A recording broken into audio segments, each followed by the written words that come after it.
Hear, O Israel, the Lord your God is one. You shall love the Lord your God with all your heart, with all your soul, with all your mind, and with all your strength. Quick little recap of last night's Sabbath study in our home. Um, it's based on Matthew 5, 13 through 16. I'm not going to take the time on the video to read it. Read it for yourself, then come back to this video. 5, 4, 3, 2, 1. Now I assume you're back. Took longer than that to read, I'm sure. Talking about being the salt and the light of the world.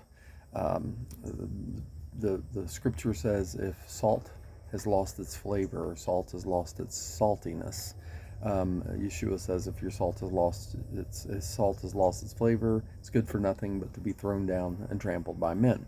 What did that mean exactly? Well, you got to understand the relationship of salt in the Middle East of this time. In the Roman area, Italy and so on, salt was actually used as payment for soldiers, and this is part of their pay. It's very valuable, very hard to get to in Rome. However, in Jerusalem and around the Dead Sea, very plentiful, and they used tons of it in the sacrificial system at the temple, because in order to offer a sacrifice, first they would soak or roll the sacrifice in salt to drain the blood out before the priest would put it on the altar, and then after it was sacrificed and so on, a lot of it would be consumed and given to the poor. So this salt that was used for that purpose was no longer useful. So a better translation of this, salt has lost its saltiness, is salt has lost its usefulness and is no longer good except to be thrown down and trampled by men. They would use that soiled salt on footpaths and roads and things in the area as kind of like gravel to keep down the vegetation, to keep the weeds from taking it over again, if there were any weeds, which they did have weeds. It was a desert area, but they still had weed problems. So that's what it meant. It meant that the salt has lost its usefulness, and now it's no good for anything except to be trampled by men.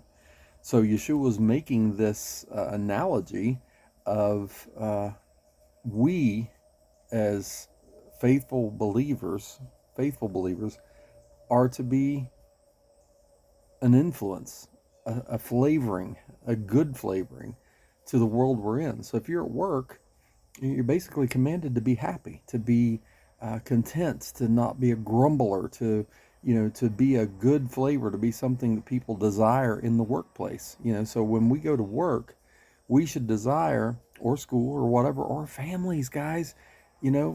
Our first ministry is to our family, and we are to be a positive influence on our family. We're not to come home, men don't come home, or women come home with the attitude of work was crappy and my life is crappy and I'm going to make everybody around me miserable.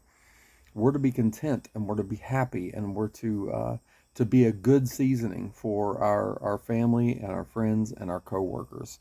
And I'm over 3 minutes, so I'm going to stop there. And the next thing in the next video we'll cover is being the light of the world. What did that mean to his listeners? Okay, so I'll be back later. All right, Shabbat Shalom.